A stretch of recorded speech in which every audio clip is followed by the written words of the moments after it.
اس لیے اللہ کے لیے حضرت اقدس مولانا محمد منظور نعمانی رحمۃ اللہ علیہ نے فرمایا کہ میں گیا جب یہ مسئلہ چھڑ گیا تو الفرقان میں 30-35 سال پہلے اس نے مضمون لکھا، فرمایا اللہ کی قسم دونوں علماء اگر ٹھنڈے دماغ سے بیٹھ جائیں تو کوئی جھگڑا نہیں ہے، لیکن پاکستان ہے دارالجھگڑا۔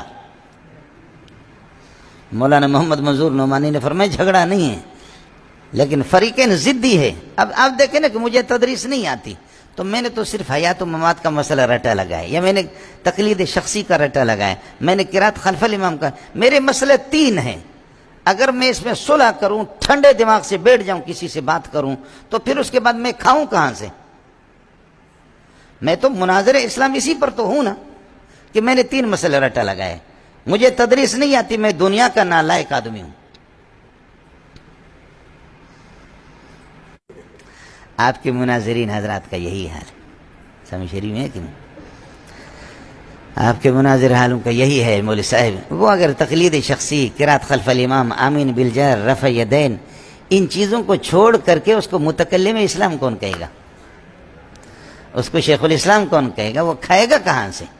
وہ تدریس کی تو نحمیر کی صلاحیت بھی ان لوگوں میں نہیں ہے، تو پھر وہ کیا کریں گے؟ میں تھوڑا سا آپ سے اس لیے کہہ رہا ہوں کہ میرا ایمان ہے کہ الحمدللہ یہ مناظرین یہ مسئلہ سمجھے نہیں ہیں، اور آپ سے میں نے کہا چونکہ آپ بھی مختلف اساتذہ سے پڑھتے ہیں، سمجھ رہی میں ہے کہ نہیں، تو میں نے عرض کیا کہ دونوں شکوں میں سے ایک پر ہاتھ رکھو، چارپائی پر جب حل ہوا حیٌ ام میتٌ،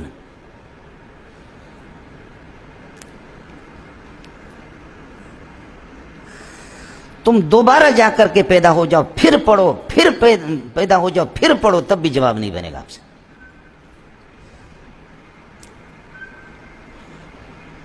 یہ جو قبر میں تو بعد میں تشریف لے کے صلی اللہ علیہ وسلم، سمجھے، لیکن 3 دن جو چارپائی پر ہے اس کا کیا ہے؟ دیکھیں نا آپ لوگوں میں مدرسین بھی ہے، ایک شک تو متعین کرو، یا تیسری شک کی آپ قائل ہیں۔ تو آپ سے گزارش یہ ہے کہ حل ہوا میت ام لا فی ہذہ الایامۃ، ہمارا پیارا صلی اللہ علیہ وسلم جو چارپائی پر آرام فرما رہے 3 دن تک، سمجھے، موت آ گئی بالاتفاق، ان 3 دنوں میں کیا ہے؟ اگر حیات دنوی ہے تو دفن کیوں کیا؟ حیات دنوی ہے تو دفن کیوں کیا؟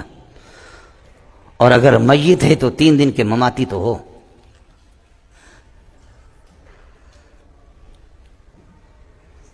تیسری صورت بتاؤ، سمجھے؟ اس لیے یہ کہہ دو موت بھی آ گئی ہے۔ کہتے جب آپ چارپائی پر تھے تو آپ پر اللہ تعالی نے نیند طاری کی تھی، جب نیند ثابت ہوا تو حیات بھی ثابت ہوئے۔ یہ آپ کے خود ساختہ تحریف ہے۔ حضرت علی اس موقع پر آیا، فرمایا طبت حیا و میتا، بولو طبت حیا و میتا، بیٹے اس قسم کی ہواؤں سے جہاز نہیں اڑتے، سمجھے، یہ زور لگا لے جتنا لگا سکتا ہے، سمجھے، جو مسئلہ میں نے وہی بتایا، یہ تیرے مناظروں کو میں جانتا ہوں۔ صحابہ نے درود پڑھا، درود کو خود سن لیتا ہے، اگر درود فرشتے پہنچا دے تو معلوم ہو گیا کہ آپ صلی اللہ علیہ وسلم زندہ تھے، تو وہی تو دوشی کے، پھر دفن کیسے آپ نے کیا؟ بات تو یہ تھی، سمجھے، دفن کیسے کیا آپ؟ وَإِذَا الْمَوْءُودَةُ سُئِلَتْ بِأَيِّ ذَنبٍ قُتِلَتْ، سمجھے، آپ اجازت دیں گے کہ میں سویا ہوں مجھے دفن کرنے، میرے جنازہ پڑھنے کی اجازت ہے، دفن کریں گے آپ مجھے؟ اس لیے زور لگا پتر۔ ایک مولوی صاحب کہتے ہیں، اور وہ مولوی صاحب حنفی دیوبندی بھی ہیں، کہ مماتیوں سے تم نہیں بچ سکتے، کیونکہ جب رسول اللہ صلی اللہ علیہ وسلم کی تدفین نہیں ہوئی تھی تو 3 دن رسول اللہ قبر سے باہر موجود تھے، تو ان دنوں میں بھی تم رسول اللہ کو مردہ مان کے مماتی بن گئے ہو، اس حد تک مماتی ہو۔ اس سوال کا جواب نہ تمہارے باپ کے پاس ہے نہ تمہارے دادے کے پاس ہے۔ انا للہ و انا الیہ راجعون۔ یہ کیا لکھے؟ حنفی ہیں، دیوبندی ہیں مولوی صاحب، حنفی دیوبندی تو یہ بات نہیں کر سکتا، اور اگر کرتا ہے تو عقیدے سے ناواقف ہے، یا اس کا چینل کہیں اور ہے، اس کا چینل کہیں اور چل رہا ہے، وجہ یہ ہے۔ یہ تو بہت صاف عقیدہ ہے۔ حنفی دیوبندی کو تو چاہیے تھا جو اس کا عقیدہ ہے وہ اس کی دلیل پیش کرتا نا، الٹا وہ کہہ رہا ہے نہ تمہارا باپ جواب دے سکتا ہے نہ تمہارا دادا۔ باپ دادے تو بہت بڑے لوگ ہیں، ان کو تو چھوڑو، یہ تو ہمارے بچے بھی آپ کو جواب دیں گے کہ عقیدہ حیات النبی کس کے لیے ہے یار، یہ گستاخی کی باتیں ہیں، غیر محتاط باتیں، اسے بچے. یہ مجھے نہیں لگتا کوئی حنفی عالم ایسے کہہ سکے. یہ السلام کو زندگی ملی ہے تو وفات تو کل نفس ذائقۃ الموت، ایک ذائقہ ہے. اس کے بعد فوراً عالم برزخ، عالم قبر کے حالات شروع ہو جاتے ہیں. وفات کے فوراً بعد وفات شدہ آدمی ابھی چارپائی پہ ہو، وہ عالم قبر، عالم برزخ میں پہنچ گیا، اس کے ساتھ آخرت کے معاملات جاری ہیں. میری نہیں مانتے؟ صحیح بخاری جلد نمبر 1 کتاب الجنائز کی اس مولوی صاحب کو تو نے حدیث پاک نہیں پڑھی؟ امام بخاری روایت. جواب تمہارا باپ بھی نہیں دے سکتا، دادا بھی نہیں. مجھے نہیں لگتا. اگر یہ مولوی صاحب حنفی دیوبندی ہے تو خدا را میری آواز ان تک پہنچائیں کہ احتیاط سے گفتگو کرنا سیکھیں. وَتَوَاصَوْا بِالْحَقِّ، قرآن کہتے ہیں شبہات توڑنا سیکھو. حق کی دعوت دو گے شبہات ٹوٹیں گے.